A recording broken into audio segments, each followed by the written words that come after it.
બનાસકાંઠાના ભાભર તાલુકાના અનેક ગામોમાં વરસાદી પાણી ભરાતા સંપર્ક વિહોણા બન્યા છે। ચાત્રા ગામની ચારે બાજુ પાણી ભરાઈ જતા રોડ રસ્તા બંધ થતા ચાત્રા ગામ લોકોનું જનજીવન દોહલાઈ ગયું છે। બનાસકાંઠાના સરહદી વિસ્તારમાં વરસાદે વિનાશ વેર્યો છે, ત્યારે ભાભરના ગામડાઓમાં શું પરિસ્થિતિ છે તેનું રિયાલિટી ચેક કરવા ન્યૂઝ 9 ઇન્ડિયાની ટીમ ચાત્રા ગામે જવા રવાના થઈ હતી। ત્યારે ચાત્રા ગામના તમામ રોડ રસ્તાઓમાં કેડસમા પાણી ભરાયેલા અને ગામમાં જવાનો પ્રયત્ન કરવા ખેતરમાં જવાના કાચા માર્ગનો ઉપયોગ કરતા ત્યાં ઝાડી ઝંખરા રસ્તા ઉપર પડેલા હતા। તે ગામ લોકોને બોલાવીને રસ્તો સાફ કરાવ્યા બાદ મહા મુશ્કેલીથી ન્યૂઝ 9 ઇન્ડિયાની ટીમ ચાત્રા ગામે પહોંચી હતી। ચાત્રા ગામની ચારે બાજુ પાણી જ પાણી છે અને ખેતરો બેટમાં ફેરવાયા છે। લોકો કહી રહ્યા છે કે તે ગામ છોડીને અન્ય જગ્યાએ જવું કે ખેતરોમાં વસવાટ કરતા ખેડૂતોને ગામમાં આવવું મુશ્કેલ બન્યું છે। હાલ લોકો જ્યાં છે ત્યાં રહી ગયા છે અને ચાત્રા ગામનું સોલંકીવાસના ઘરોમાં ઢીંચણસમા પાણી ભરાઈ જતા 3 દિવસથી આ પરિવાર બહાર રહેવા મજબૂર બન્યો છે। વરસાદી પાણીના કારણે ઘરવખરી સહિત અન્ય વસ્તુઓ બગડી જતા નુકસાન વેઠવવાનો વારો આવ્યો છે।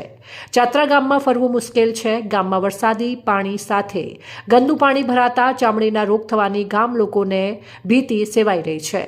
ચાત્રાથી રડકા તેતરવા એટા ઉચોસણ ભાભર આવવાના રોડ રસ્તા બંધ હોવાને કારણે સંપર્ક વિહોણા બન્યા છે। 3 દિવસથી વીજ પુરવઠો મોબાઈલ નેટવર્ક બંધ હોવાથી લોકો સાથે સંપર્ક થતો નથી। ઘરોમાં પાણી ભરાતા નુકસાન સાથે ખેતરોમાં પાણી ભરાતા ખેતી પાકોને મોટું નુકસાન ખેડૂતોને ભોગવવાનો વારો આવ્યો છે। 3 દિવસથી પાણી બેઠા છે, કાંઈ રહેવાની મુશ્કેલી છે, રાંધીને ખાવાની મુશ્કેલી છે, સેમન બધું થોડું ઘણું બસી ખાવાનું છે, નકે બેઠા છે। છોકરાને બધાએ ટેકરિયામાં ચડીને બેઠા આટલી કડા 3 દાડાથી રહેવાનું રહ્યા પલળ્યા ને હેરાન થયા ને એવું બધું થયું। વરસાદના કારણે પૂરતી પરિસ્થિતિ સર્જાઈ છે, તો ચાત્રા ગામની શું પરિસ્થિતિ છે, શું કહેશો?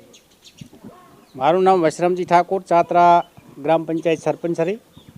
ચાત્રા ગામમાં અતિવૃષ્ટિ અને ભારે વરસાદના કારણે ચાત્રા ગામમાં સોલંકીવાસ છે ત્યાં પાણી ફરી વળ્યું છે અને ઘરવખરીને ભારે નુકસાન થયું છે। તે ઉપરાંત ચાત્રા ગામના સંપર્ક ઘણું બન્યું છે।